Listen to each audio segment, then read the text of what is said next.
En las vastas y heladas llanuras, a veces una promesa silenciosa tiene más fuerza que una bala.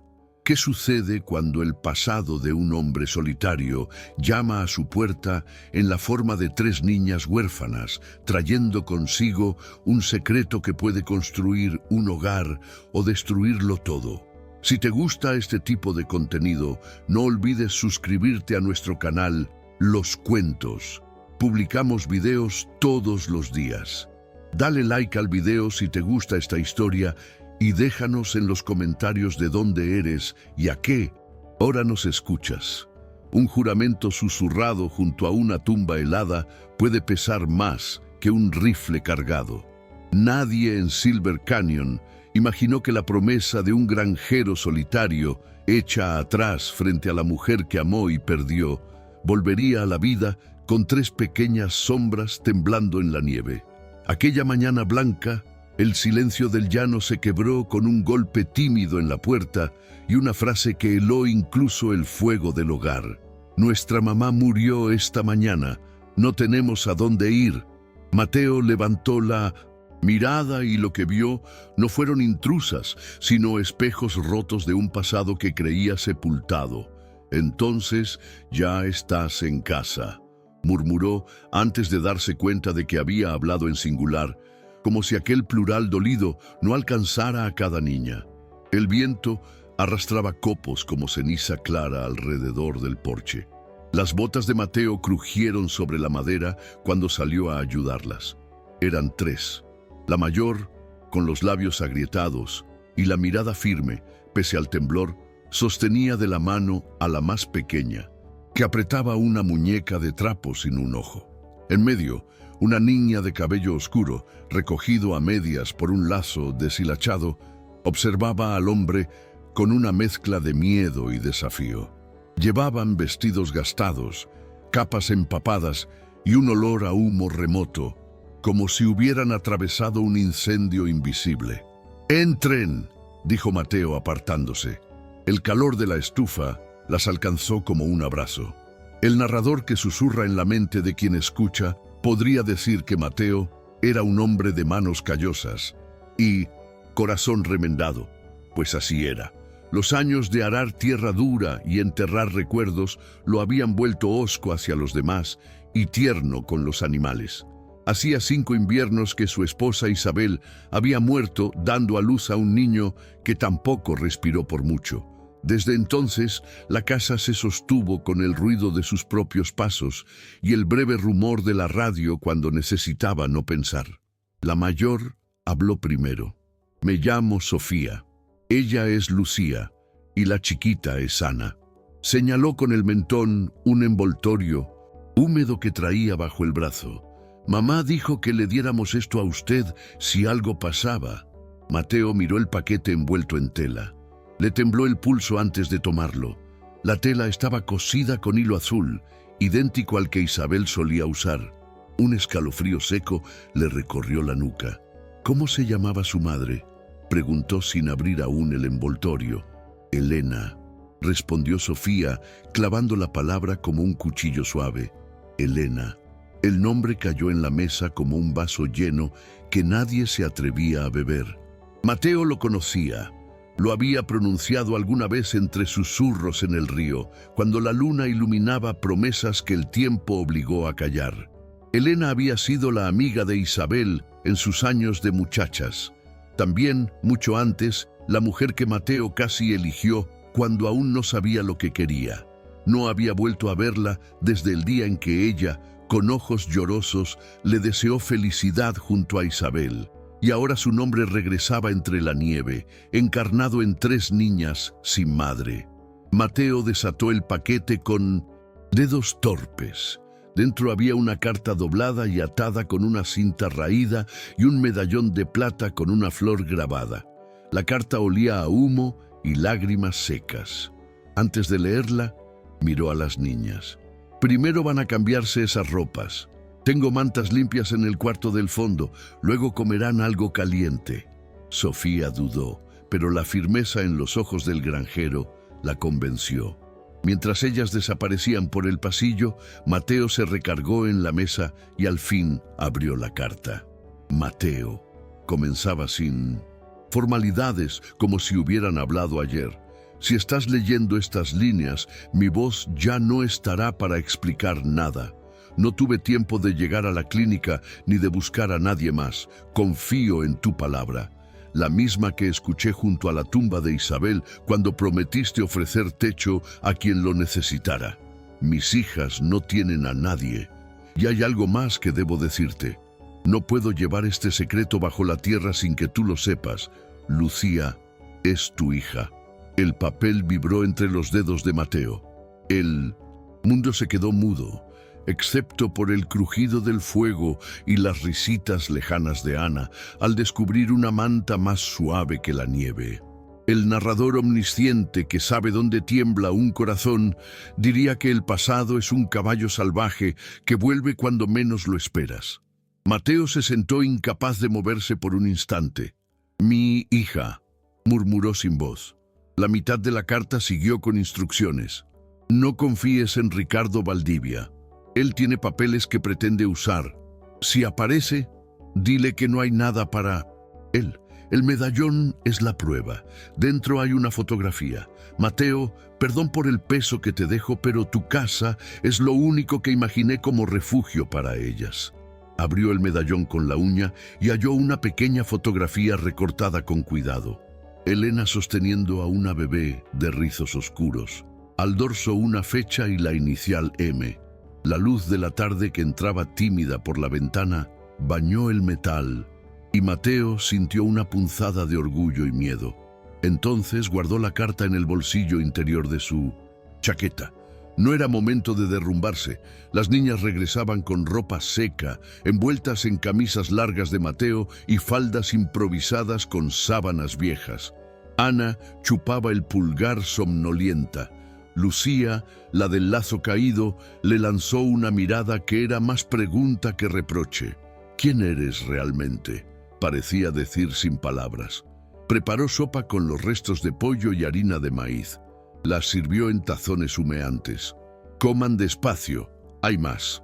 Ana soplaba con seriedad. Sofía vigilaba a sus hermanas, mientras Mateo fingía normalidad. «¿Dónde vivían?», preguntó con voz neutra. «A 2 jornadas de aquí hacia el norte, cerca de la Sierra Oscura», respondió Sofía. «Mamá decía que no debíamos ir al pueblo. Teníamos una cabaña vieja, pero anoche ya no pudimos quedarnos». Sus ojos se nublaron. Mateo no insistió. Comprendió que habían huido, quizá perseguidas, quizá por miedo. El nombre de Ricardo Valdivia latió en su mente. Valdivia era el tipo de hombre que compraba tierras ajenas con la misma facilidad con que escupía tabaco. Un terrateniente vestido de seda cuando el resto iba de lona. Había intentado adquirir el rancho de Mateo 2 veces. Fue rechazado. «Dormirán aquí esta noche», dijo. «Mañana veremos qué se hace». No estaba negociando con nadie. Era su decisión. Aún así, supo que el pueblo murmullaría. Un hombre solo con 3 niñas, una de ellas de ojos tan parecidos a los suyos. Había que tener cuidado. El amanecer en el llano fue una línea rosada que partió la nieve. Mateo madrugó más que de costumbre, no para ordeñar, sino para trazar en su mente un plan. La carta pesaba en el bolsillo como un revólver cargado. No se la había mostrado a nadie, ni siquiera a Sofía. No sabía cuándo ni cómo decirlo. Lucía se despertó temprano también. La encontró sentada junto al fuego apagado, abrazando la muñeca de trapo. «¿Cómo murió mamá?», preguntó Mateo sin adornos. Lucía bajó la vista. Tosía sangre y no podía respirar. Sofía dijo que tenía que ir a buscar ayuda, pero mamá no quiso que nos separáramos. Dijo: «Busquen a Mateo Vargas, él sabrá qué hacer». Y luego ya no respondía. La muñeca de trapo perdió un hilo bajo sus dedos. Mateo sintió un nudo al mirar el cabello oscuro de la niña. Era el suyo cuando niño. Lo recordaba en el reflejo del río. «¿Sabes quién soy?», preguntó, probando terreno. «El hombre de la promesa», dijo Lucía, como si repitiera algo que oyó 1000 veces. Mamá siempre decía, si todo falla, busca al hombre que prometió cuidar a los que no tenían a nadie. Mateo apartó la mirada. Elena, incluso ausente, le había dejado un mandato que ardía. Los días siguientes, la rutina del rancho cambió de ritmo. 3 pares de manos pequeñas aprendieron a recoger huevos, alimentar gallinas y calentar agua. Ana reía al perseguir un gallo testarudo. Sofía intentaba mantener la compostura de quien asume responsabilidades de madre a los 14. Lucía observaba cada gesto de Mateo como si quisiera interpretarlo. Él se descubrió explicando cosas que hacía en silencio, como afilar una pala, cómo saber si el cielo anuncia tormenta o solo show de invierno, cómo escuchar a los caballos por la noche para notar si algo ronda. En las tardes, cuando el sol se levantaba tímido por encima del monte, les contaba historias de cuando era niño, sin revelar que las contaba porque temía quedarse solo con sus propios pensamientos. Al tercer día, alguien apareció en el camino. El humo de la chimenea debió delatar que la casa ya no estaba vacía. Era Samuel, el pastor de ovejas que vivía a media legua. Venía con su carreta chirriante y una sonrisa que se heló al ver a las niñas. Mateo, dicen en el pueblo que recogiste a unas crías en la noche de la nevada. Valdivia mandó preguntar si necesitabas ayuda o si ibas a vender. La última palabra dejó un gusto metálico. Mateo apretó el puño oculto tras la puerta. Dile a Valdivia que no necesito nada suyo y que en mi casa nadie está en venta. Samuel levantó las manos. No me mates el recado, hombre. Solo digo lo que escuché. Hay quienes creen que esas niñas traen problemas, que la mayor es hija de una mujer que le debía dinero a Valdivia. Mateo dejó que el silencio hablara. Samuel, ve con cuidado y no vuelvas a traerme chismes. Después de que la carreta se perdiera, Sofía se acercó. ¿Quién es Valdivia?, preguntó con voz baja. Uno que cree que todo lo que no es suyo puede serlo con un papel o con miedo, respondió Mateo. No le deben nada si no firmaron nada. Aquí no entra. Pero Sofía apretó los labios. Mamá le debía dinero, admitió de pronto, como quien confiesa un pecado que no le pertenece. Compró medicinas y comida en la tienda de Valdivia cuando se enfermó el invierno pasado. Dijo que le pagaría con trabajo, pero él quería algo más. Mateo sintió que algo se quebraba por dentro. Mientras yo respire, nadie las tocará. El narrador que ve el hilo de las cosas sabe que una promesa así es semilla de tormenta. Esa tarde Mateo llevó a Sofía al granero. Allí, bajo un doble fondo que nadie en el valle recordaba, guardaba sus ahorros, monedas envueltas en tela y escondidas entre sacos de grano. «Esto es lo que tengo», dijo mostrándole un pequeño puñado. «No es mucho, pero es suficiente para que Valdivia no tenga excusa. Si viene, le pago y lo echo. No podrán decir que se quedaron aquí por una deuda». Sofía abrió mucho los ojos. «No es justo. No tiene que...» «Justo sería que tu madre viviera», cortó Mateo. «Esto es lo que puede hacerse. A mitad del invierno, cuando...» Los días aún eran cortos, pero el hielo empezaba a ceder en las riberas. Ocurrió el giro que volcó las cartas sobre la mesa. Fue una tarde azul, de esas en que el cielo parece una cúpula pulida. Lucía, curiosa como un gato, había subido al altillo donde Mateo guardaba cajas viejas. Entre trapos y herramientas encontró un baúl pequeño con iniciales grabadas. I.V. Isabel Vargas. Lo abrió a hurtadillas. Dentro había un cuaderno con tapas de cuero y hojas amarillentas. Eran los diarios de Isabel. «¡Mateo!», gritó Lucía desde arriba. «¿Puedo leer esto?». Mateo subió de 2 en 2 los peldaños sobresaltado.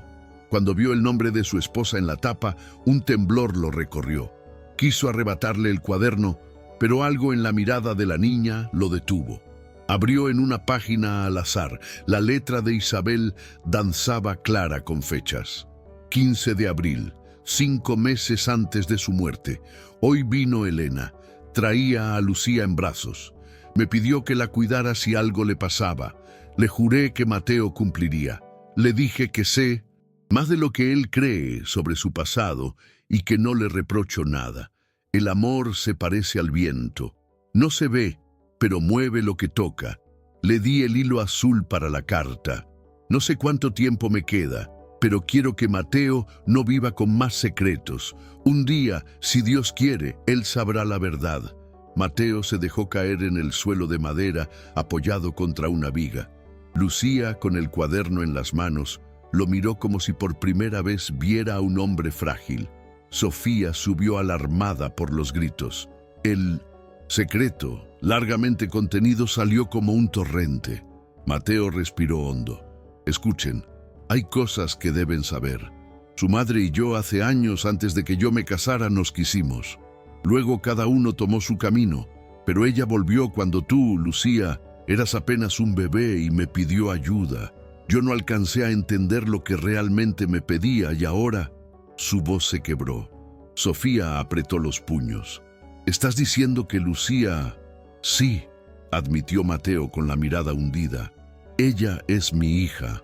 El silencio posterior fue un abismo. Ana no comprendía. Jugaba con la cuerda de la lámpara. Lucía sostuvo el cuaderno como un escudo.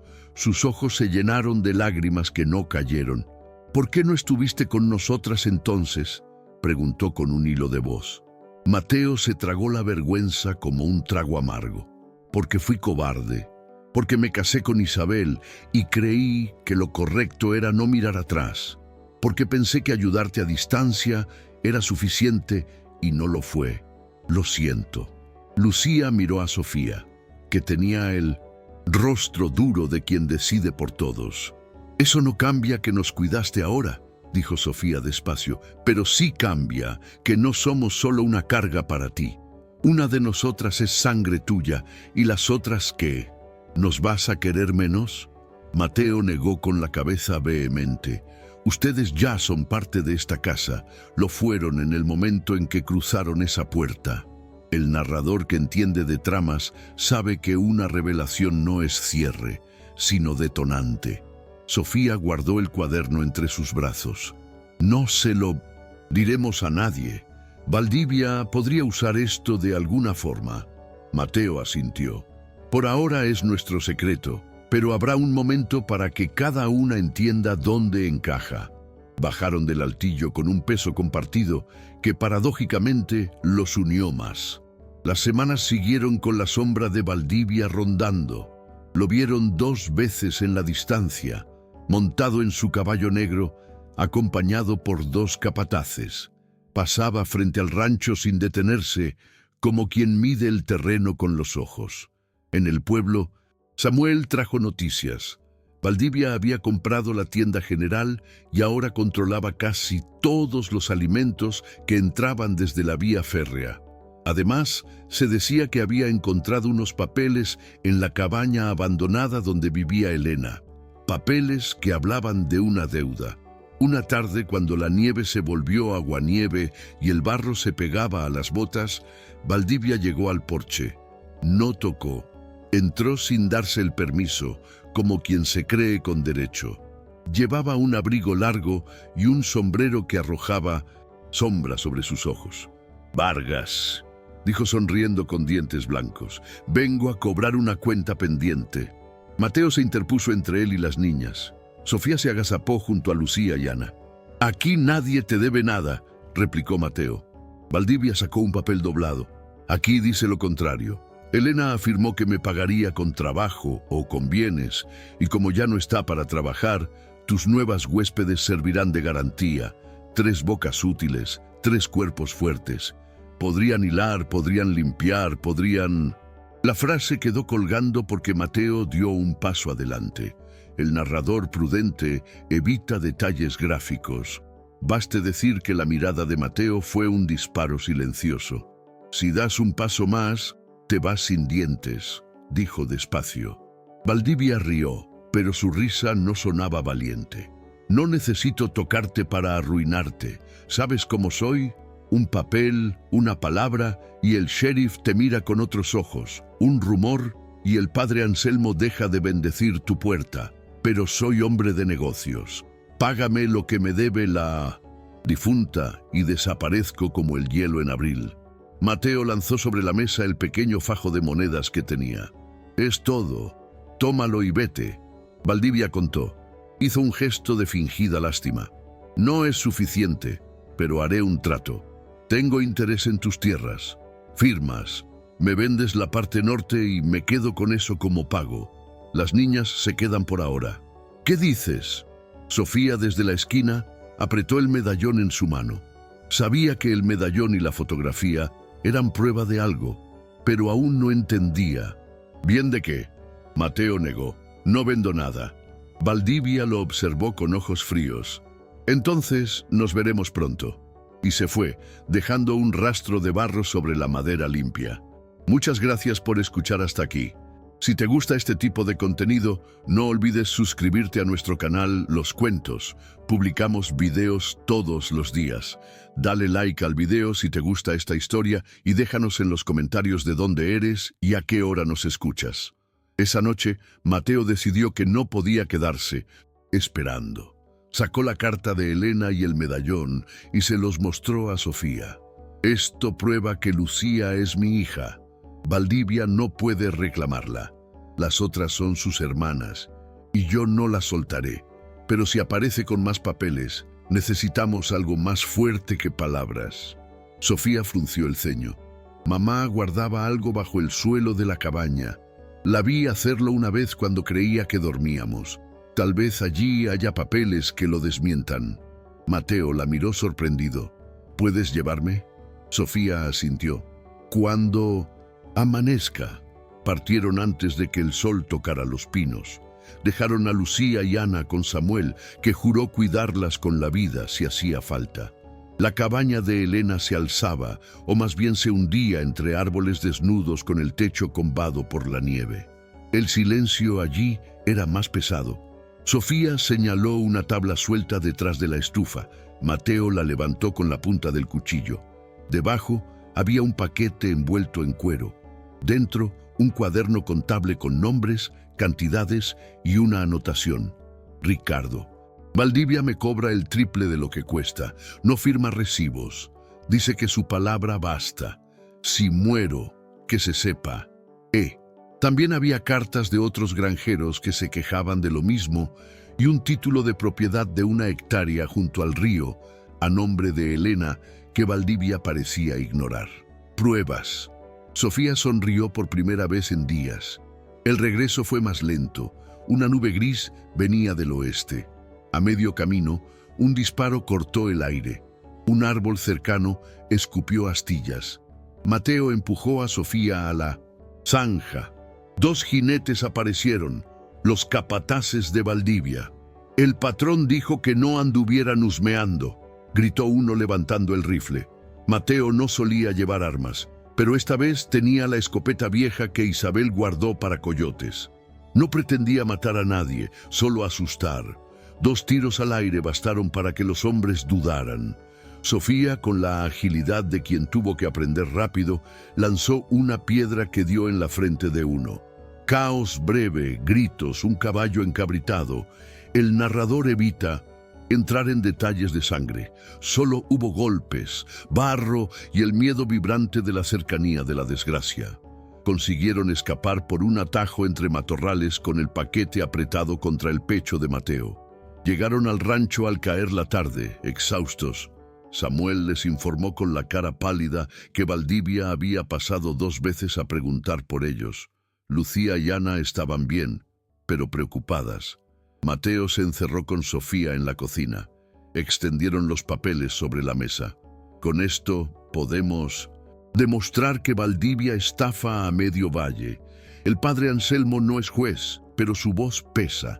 Y Benítez, el dueño del telégrafo, también ha sido víctima. Si juntamos a la gente... Sofía lo miró.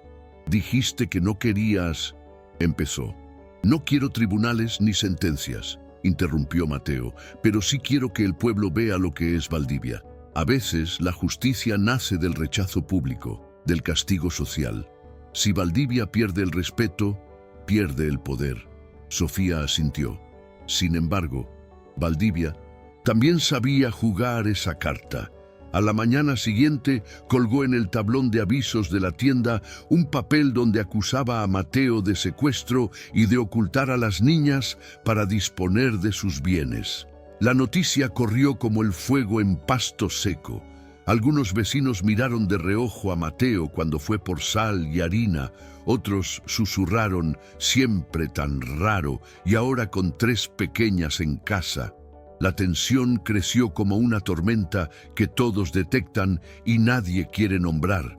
Mateo reunió en secreto a Samuel, a Mindiosis, Benítez y a Elvira, la maestra, quien sabía de letras más que nadie. Leyeron los papeles de Elena. Elvira, con voz firme, dijo: «Esto demuestra que Valdivia usaba su tienda para esclavizar con deudas. Si lo hacemos público en la misa del domingo, cuando todos están presentes, no podrá taparlo». Benítez añadió: «Y yo puedo mandar una copia a Stone Creek para que el periódico lo publique». Mateo tensó la mandíbula. Valdivia no se quedará quieto. Vendrá aquí primero. Quiere lo suyo. Cree que puede tomarlo. Esa noche la nieve volvió con fuerza. Los cristales vibraron con el viento. Mateo no pegó un ojo. Escuchó cada crujido como un paso extraño. Hacia la medianoche, los perros comenzaron a ladrar frenéticos. Un olor a humo distinto al de la estufa se coló por la rendija de la puerta. El granero. Mateo salió corriendo, enfundándose el abrigo a medio poner. Las llamas bailaban ya en el techo del granero, lamiendo la madera con lengua naranja. Los caballos relinchaban enloquecidos. «Sofía». «¡Agua!», gritó. Lucía y Ana se despertaron sobresaltadas. El fuego crecía, pero no era un accidente. Al costado, cruces de heno empapadas en queroseno ardían como antorchas. Alguien lo había prendido. Samuel apareció con cubetas, Elvira con una manta, Benítez con un saco. Lucharon contra el fuego con desesperación. Mateo logró abrir la puerta del establo y soltó a los animales. El humo le quemó los ojos. Sofía, cubierta en hollín, arrastraba un cubo tras otro. Lucía trataba de sacar un saco de grano que casi la aplasta. Mateo la jaló justo a tiempo. Ana lloraba, aterrada en brazos de Elvira. Cuando la última llama cedió, el granero quedó como un esqueleto humeante. Las estrellas, crueles, brillaban sobre el desastre. En la puerta chamuscada, clavado con un cuchillo, había un papel. Mateo lo arrancó. «Última oportunidad. Mañana al amanecer en la colina del Fresno. Trae los papeles y a las niñas o todo arde», decía la nota sin firma, pero con el sello negro de Valdivia. Mateo tembló, no de frío. El narrador conoce ese temblor. Es el del hombre que entiende que no puede huir ni negociar. Se volvió hacia Sofía, Lucía y Ana, que lo miraban con ojos rojos de humo y miedo. «Esto ya no es solo por ustedes, es por todo el valle, pero primero las protegeré». Guardó los papeles en una bolsa de cuero, se la colgó al pecho, cargó la escopeta. «Al amanecer iré a la colina, no soltaré nada, no las llevaré con él». Sofía dio un paso adelante. «No irás solo». Mateo iba a negarse, pero vio en 1900 Sofía la firmeza de Elena y en Lucía el reflejo de su propia obstinación. Ana, medio dormida, susurró: «No nos dejes». El cielo comenzó a aclarar con un tono violeta cuando montaron los caballos. Samuel insistió en acompañarlos, Elvira con un rosario en el bolsillo también. La colina del Fresno era un lugar antiguo donde los vaqueros se retaban a duelos de palabras porque los de balas solían traer funerales. El Fresno desnudo se alzaba como un dedo apuntando al cielo. Valdivia ya estaba allí, rodeado de 6 hombres. Sonrió al verlos. «Vaya, viniste y trajiste público, más divertido». Mateo se plantó, la bolsa de cuero apretada contra el pecho. «Aquí están los papeles, pero no son para ti, son para todos». Levantó la voz de un modo que nadie le había escuchado. Valdivia estafa a este valle. Elena murió endeudada porque él cobraba 3 veces. Aquí están sus registros, las cartas de otros, las pruebas. Hoy en la misa todos lo sabrán. Si quieres evitar que lo hagan, tendrás que callarnos a todos y eso, créeme, no podrás. Valdivia chasqueó la lengua. Sabía que esa mujer guardaba algo. Debí quemar esa cabaña entera. Uno de sus hombres dio un paso con la mano en la pistola. Samuel alzó su escopeta. «No disparemos. No hoy», dijo Elvira extrañamente calma.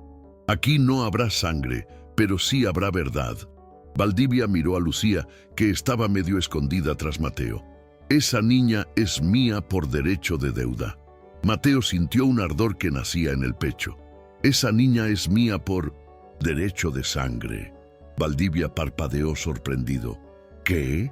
Mateo no bajó la mirada. «Sí, mía, y las otras 2 son mis hijas por elección. Intenta llevarte a una sola y te encontrarás con todo Silver Canyon barrándote el paso». En ese instante, un grupo de hombres y mujeres comenzó a subir la colina. Eran los feligreses, encabezados por el padre Anselmo. Benítez había corrido la voz. Se congregaron alrededor del fresno. El padre Anselmo, que rara vez se inmiscuía en asuntos terrenales, levantó la mano. «He leído esos papeles esta mañana y digo esto. Quien enriquece engañando a los pobres en días de nieve no merece el saludo en la calle ni el pan en su mesa. Si Valdivia no repara su daño, que se vaya de este valle». Valdivia se vio de pronto rodeado, no por armas, sino por miradas de rechazo, por gentes que hablaban entre sí, que murmuraban nombres y cifras. «Están todos locos», gritó. «Un papel no vale nada si yo no lo reconozco». «No es el papel, es la verdad», replicó Elvira. Sus hombres, viendo la marea social en contra, comenzaron a retroceder. Ninguno quería ser enemigo de todo el pueblo. Valdivia montó con un gesto de rabia. «Esto no acaba aquí, Vargas. Me las pagarás». Se alejó entre la bruma, seguido por sus fieles. El sol por fin salió. Mateo se dejó caer de rodillas exhausto. Lucía lo abrazó por la espalda. Sofía soltó el aire que había mantenido conteniendo toda la noche. Ana, en brazos de Samuel, sonrió al ver un rayo de luz. La paz, sin embargo, era apenas una tregua. El narrador lo sabe y el lector también. El fuego que destruyó el granero no fue solo venganza, fue advertencia. Valdivia, herido, buscaría otra forma de golpear. Y en ese valle, donde las leyes eran acuerdos entre vecinos, el verdadero desenlace aún no se había escrito. Mateo se puso de pie, guardó los papeles ahora convertidos en escudos y miró a las niñas. «Volvamos a casa», dijo, y la palabra casa fue más grande que las 4 paredes quemadas del granero. Fue promesa, fue ancla, fue inicio. Y mientras descendían de la colina, una silueta los observaba desde detrás de unas rocas con un sombrero bajo y la mano vendada. Uno de los hombres de Valdivia, que había encontrado otra pista en la cabaña de Elena, algo que Mateo aún ignoraba, un nombre en un papel pequeño arrancado de un cuaderno. El nombre de un hombre que no era Valdivia, pero que tenía más poder que él. Un hombre que podría reclamar no solo deudas, sino vidas. La historia no había hecho más que girar la carta principal en la mesa. El verdadero as bajo la manga aguardaba su turno. El amanecer después de la colina del Fresno no trajo descanso, sino una calma frágil, como el cristal que vibra antes de romperse. Silver Canyon había visto a Valdivia retroceder, pero los hombres que se sienten dueños de todo rara vez aceptan un no como último capítulo. Mateo lo sabía mientras pisaba las cenizas húmedas del granero. Cada tablón chamuscado le recordaba que la casa, por fuerte que fuera, aún era vulnerable. Las niñas dormían en el cuarto grande, exhaustas por la noche de fuego y miedo. Afuera, Samuel y Benítez clavaban maderas nuevas. Elvira cocinaba pan para todos. Y el padre Anselmo, con su sotana llena de hollín, rezaba más para darse valor que por un milagro. El narrador omnisciente, ese que aprende a respirar al ritmo de los personajes, observa que Mateo no lloró frente a nadie. Se guardó las lágrimas para la oscuridad del establo medio caído. Allí, entre olor a humo y a caballo, apoyó la frente contra una viga y dejó que el llanto se mezclara con la rabia. Luego, como hacen los hombres que el llano ha endurecido sin volverlos piedra, se secó con el dorso de la mano y volvió al trabajo. Debía reconstruir, pero sobre todo debía atar cabos sueltos, papeles, secretos, nombres. La bolsa de cuero con los documentos de Elena dormía bajo su camisa como un corazón adicional. A esa misma hora, no muy lejos, en una casa de paredes altas y tapetes caros, Valdivia recibía la visita de un hombre al que no solía permitir que nadie más viera. El misterioso observador de la colina ahora le hablaba en voz baja, mostrándole un trozo de papel chamuscado que había recuperado en la cabaña de Elena. Llevaba un nombre escrito a medias: Helena. Valdivia frunció el ceño. El narrador, que sabe el peso de un nombre, sabe también que Rivas, Germán Rivas, era el verdadero dueño del dinero que Valdivia presumía como suyo, un comerciante de ganado que financiaba préstamos con intereses de sangre. Valdivia había sido durante años el perro con colmillos ajenos y ahora el amo pedía resultados. Necesitaba la tierra de Mateo porque bajo ella corría un arroyo subterráneo que Rivas quería desviar para sus reses en la ruta del ferrocarril. No era solo orgullo, era agua. En el oeste agua es poder. Mateo desconocía ese detalle del arroyo, pero presentía que había algo más grande detrás de Valdivia. Mientras clavaba tablones, recordó el rincón del altillo, los diarios de Isabel. Aquella tarde, cuando el sol ya se inclinaba, pidió a Sofía y Lucía que se quedaran con Elvira y subió solo, llevando una lámpara. Abrió nuevamente las tapas de cuero, como quien abre un cofre que puede curar o herir. Entre recetas de pan, anotaciones de siembra y confesiones de noches de insomnio, halló una hoja suelta con letra temblorosa. Si Mateo lee esto, es porque el pasado volvió a tocar la puerta. Elena y yo hicimos un pacto. Ella confiaría en mi hogar si algo le ocurría, y yo confiaría en que él sería justo. Pero hay una verdad más. Sofía no nació de Elena. Llegó a sus brazos en una madrugada envuelta en una manta sin nombre. ¿De quién vino? No lo sé. Elena la amó como suya y yo también. Si llega el día, no dejes que nadie le diga que vale menos por no compartir sangre. El amor, Mateo, tiene más apellidos que la sangre. El papel tembló en la lámpara. El giro inesperado que partía en dos. La segunda mitad de la historia se dibujó sin fanfarria.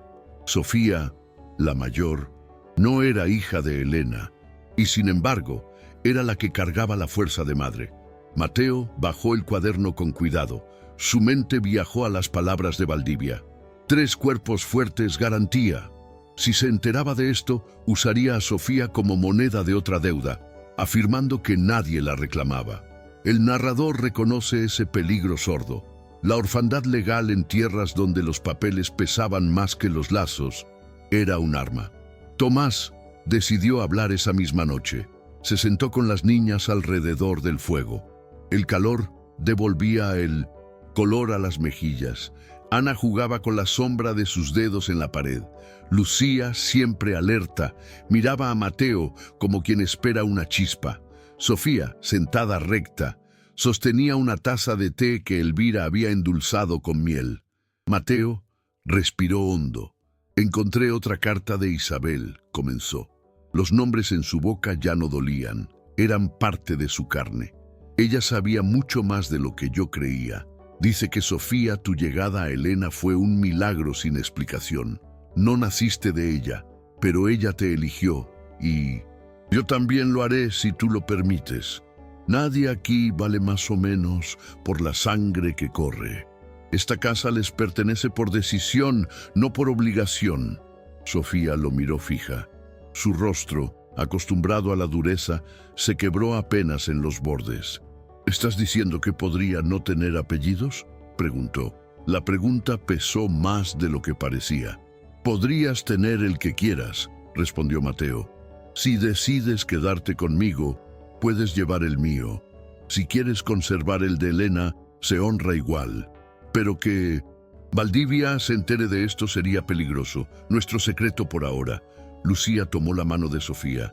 Eres mi hermana, no importa de dónde, lo decidimos nosotras. Ana, sin entender del todo, imitó el gesto y abrazó la pierna de Sofía.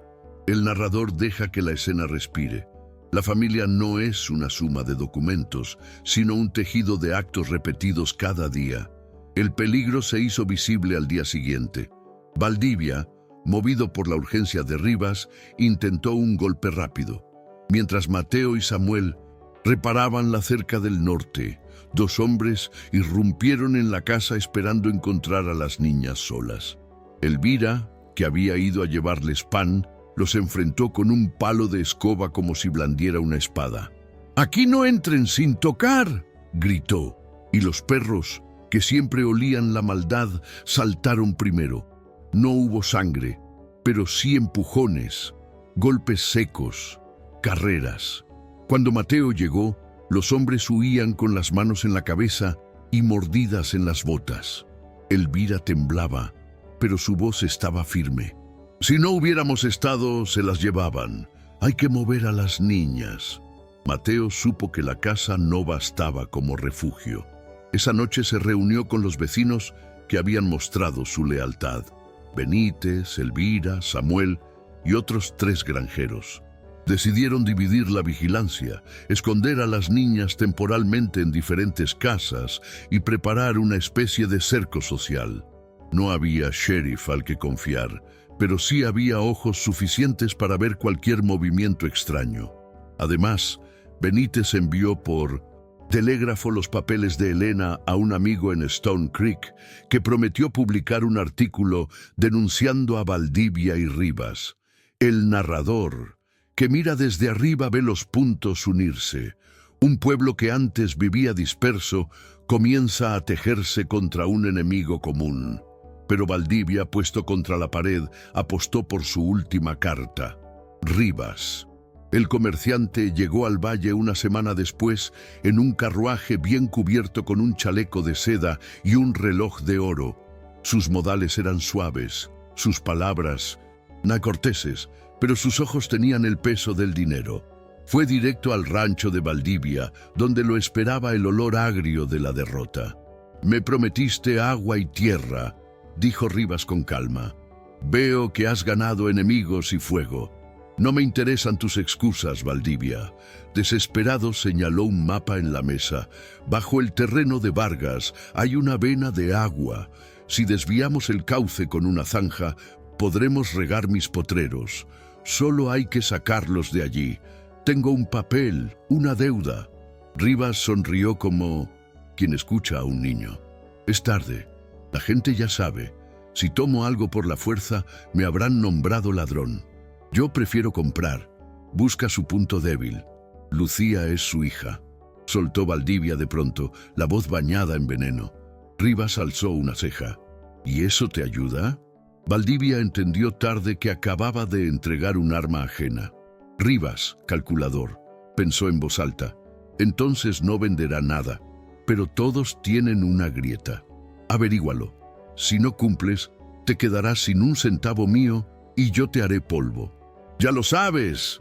Valdivia tragó saliva. Su orgullo se volvió miedo en cuestión de segundos. Mientras tanto, Mateo decidió adelantarse. No podía esperar a que el artículo en Stone Creek hiciera efecto. Llevó a las niñas a la vieja escuela, cerrada por vacaciones. Allí Elvira las escondió en el sótano entre bancos y pizarrones. Samuel y Benítez hacían guardia por turnos. Mateo, tras mucho pensarlo, fue a hablar con el padre Anselmo. «Necesito algo más que palabras. Necesito que todos juren frente a su propia conciencia que no venderán al miedo, que no abrirán la puerta si Valdivia viene con caros favores». El sacerdote, que no era hombre de juramentos mundanos, entendió que esa vez la fe debía ponerse al servicio de la supervivencia. El domingo en la misa no habló de pecados ni de culpas, sino de vecindad. Quien vea la injusticia y no se niegue a ella es cómplice. Quien se calle cuando el poderoso aplasta al débil será recordado por su silencio. Yo, como hombre y como sacerdote, digo que en este valle nadie será vendido por un papel sucio. El narrador, que percibe el murmullo colectivo, señala que algo cambió en Silver Canyon. Por primera vez en años hubo un nosotros. La noche giró de nuevo hacia lo inesperado cuando Sofía, escondida en la escuela, escuchó un crujido. Pensó que era Samuel cambiando de turno, pero la silueta que bajó las escaleras del sótano era delgada, más joven. «No tengas miedo», susurró un chico de ojos claros. «Me llamo David. Trabajo para Valdivia». O trabajaba. No quiero que les pase nada. Hijo de uno de los capataces, David había oído las amenazas. Tenía la edad de Sofía, quizá un año más, y temblaba como una hoja. «Van a venir por la madrugada. Rivas dijo que si toman a una, Vargas cederá. Quieren llevarse a la mediana, a Lucía. Valdivia piensa que es su punto débil». Sofía se incorporó como un resorte. «No lo permitiré», dijo David. «Por eso vine, para ayudarlos a moverse antes». Sus palabras eran la primera luz en un túnel. Sofía, que no confiaba fácilmente, vio algo limpio en su gesto. «Gracias, pero no te quedes. Si te ven aquí, te harán pagar». David asintió y desapareció como vino, dejando un hilo de esperanza tras de sí. Sofía no esperó a que amaneciera. Despertó a Lucía y Ana y a Elvira, que dormía en un catre. «Tenemos que irnos ahora», susurró. Mateo estaba en el rancho. No había tiempo de avisarle. Decidieron tomar el antiguo túnel de la escuela, un pasillo subterráneo que los niños usaban para jugar y salir hacia el arroyo seco. Elvira cargó a Ana. Sofía tomó la mano de Lucía. La noche olía a tierra húmeda y a peligro. El narrador sabe que el destino es caprichoso. Afuera, Samuel había agotado su turno y Benítez aún no llegaba. Los hombres de Valdivia se adelantaron, guiados por la sombra que vigilaba la escuela. Cuando Sofía abrió la trampilla hacia el arroyo, dos sombras se recortaron contra la luna. «Ahí están», gruñó uno. Elvira empujó a las niñas hacia atrás. «Corran a la otra salida». Lucía, sin soltar a Ana, buscó con los ojos un refugio. Sofía pensó rápido. «Dividámonos. Si nos persiguen a todas, nos atrapan. Yo los distraigo». Lucía quiso protestar, pero ya no hubo tiempo. Sofía salió por el hueco, olió el frío cortándole la cara y se lanzó a correr hacia los matorrales, haciendo ruido a propósito. Los hombres la siguieron. Mateo llegó justo cuando vio dos sombras corriendo tras una tercera. Entendió sin palabras. Sofía estaba siendo cebo. Corrió tras ellos, el corazón latiendo en la garganta. Uno de los capataces levantó el rifle. El disparo rompió la quietud, pero el narrador evita ahondar en lo que el plomo provoca. Baste decir que el ruido fue suficiente para alertar al valle. Mateo se lanzó sobre el hombre derribándolo. El segundo, viendo venir a Samuel y Benítez desde la distancia, huyó. Sofía se refugió detrás de un tronco con la respiración desbocada.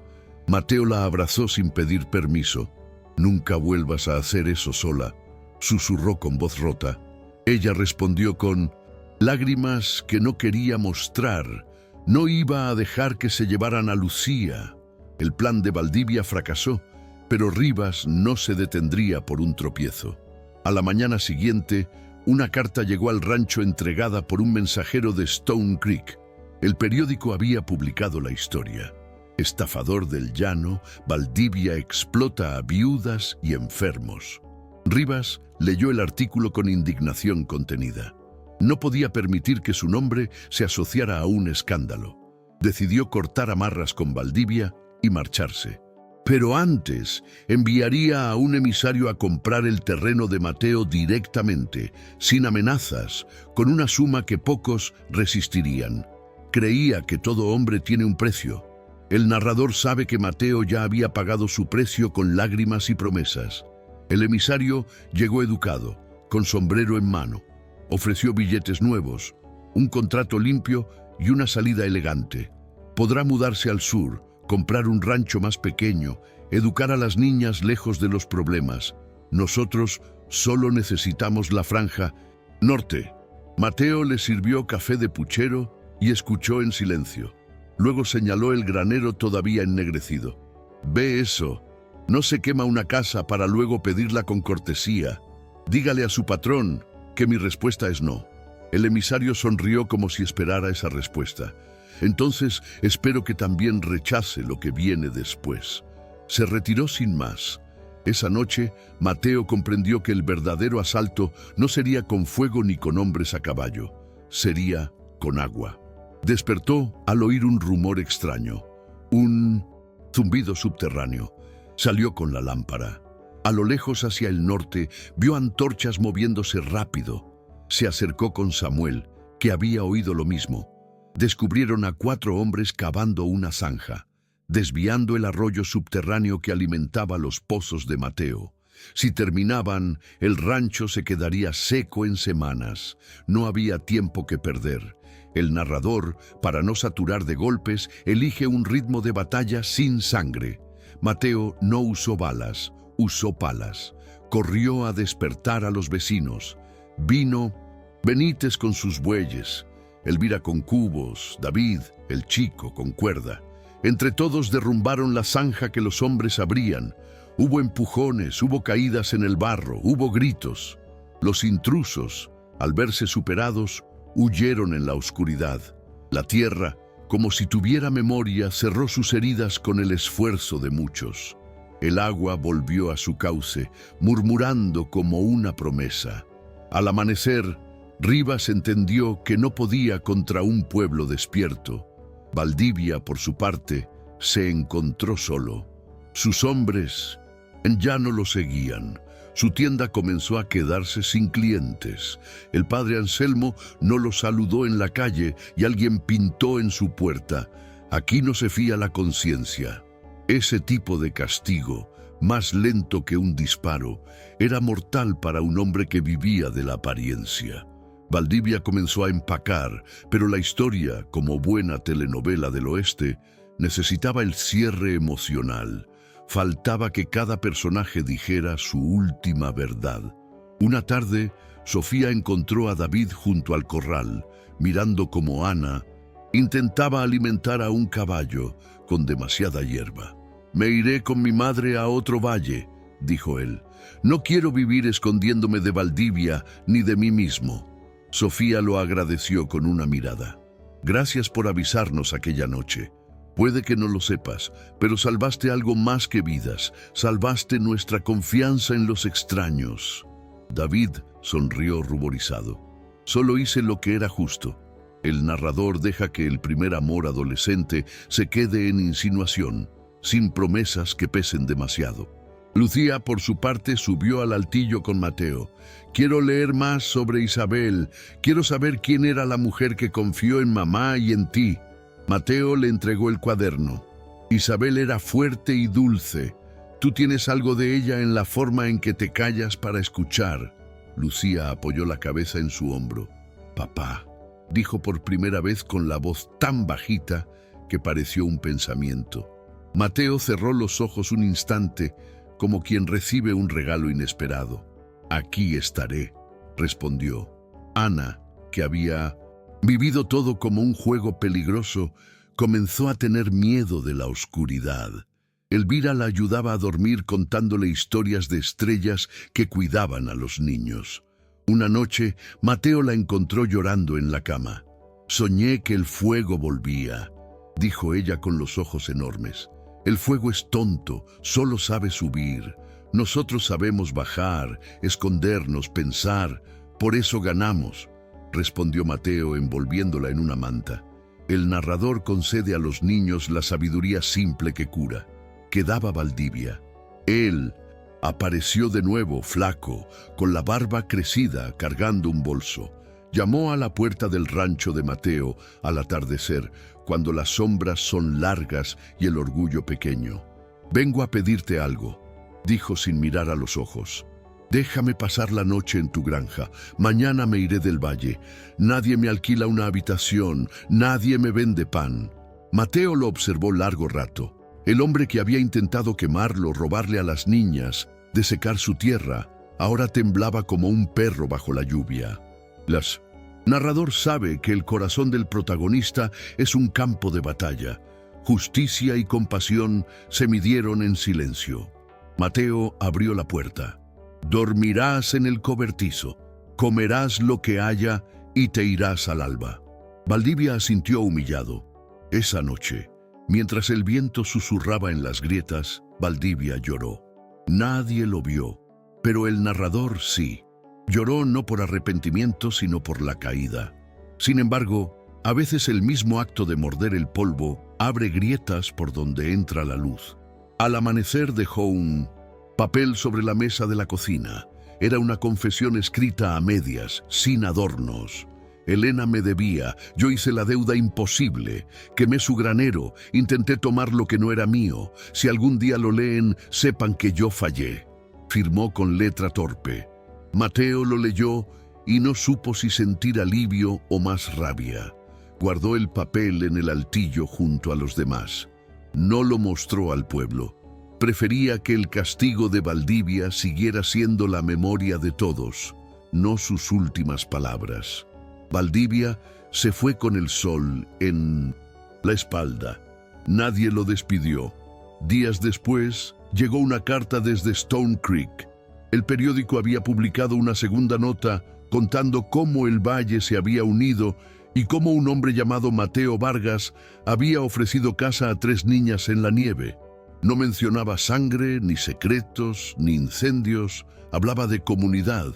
El padre Anselmo leyó esa carta en voz alta en la misa siguiente. El pueblo por una vez aplaudió en la capilla. El tiempo que todo lo acomoda con paciencia trajo la primavera. Los brotes verdes empujaron la tierra dura. Las flores pequeñas salpicaron los alrededores del granero reconstruido. El arroyo corrió claro, como si nunca hubiese sido amenazado. Mateo vio a las niñas correr por el pasto, escuchar el mugido de las vacas, reír cuando Ana se cayó en un charco y salió empapada de barro hasta las cejas. Sofía, más serena, aprendía a leer mejor con Elvira y ayudaba a Benítez con las cuentas. Lucía sembraba flores junto a la tumba de Isabel y Elena, que ahora compartían un mismo sitio bajo el fresno, porque la memoria también se puede unir cuando la vida lo pide. Un día de finales de verano, Sofía se acercó a Mateo con una decisión en la boca. «Quiero llevar tu apellido», dijo, no para olvidar a Elena, sino para que nadie vuelva a decir que no pertenezco. «Quiero ser Sofía Vargas. Puedo». Mateo sintió que el mundo se detenía en ese segundo. «Claro que sí», respondió con una sonrisa que no le conocían. El narrador que aprecia los finales que sellan con actos, sonríe también. Lucía, más silenciosa, guardaba el medallón de plata. A veces lo abría para ver la foto y recordarle a su madre que la promesa se había cumplido. Un atardecer se acercó a Mateo con un papel doblado. «Escribí algo para mamá. No sé a dónde mandarlo». Mateo lo leyó. Era una carta donde Lucía contaba la vida en el rancho, lo que había aprendido, lo que aún temía, lo que amaba. «No se manda», dijo él. «Se guarda aquí», señaló el pecho. Lucía lo imitó. Ese gesto sencillo fue testimonio del lazo entre lo que se fue y lo que quedó. El último hilo que faltaba era el nombre en el papel quemado, Rivas. El comerciante no volvió a aparecer, pero envió un mensajero meses después con un mensaje cortés. «Retiro mis negocios del valle. No hay ganancia donde no hay reputación». El mensajero, antes de irse, confesó a Mateo que Rivas lo había felicitado. Dijo que eres el primer hombre que le gana sin disparar, que recordará tu nombre. Mateo no supo si aquello era un cumplido o una amenaza lejana. Decidió no darle vueltas. Había vacas que arrear, un techo que mantener, niñas que crecer. El narrador, omnisciente y paciente, observa la escena final. Una tarde dorada de trigo ondulando, con el granero nuevo reflejando luz. Mateo, sentado en el porche, afila un cuchillo pequeño mientras escucha las risas. Sofía enseña a Ana a montar un pony. Lucía riega el jardín. Elvira llega con pan fresco y miel. Samuel cuenta una historia exagerada de lobos gigantes que terminan huyendo de una oveja.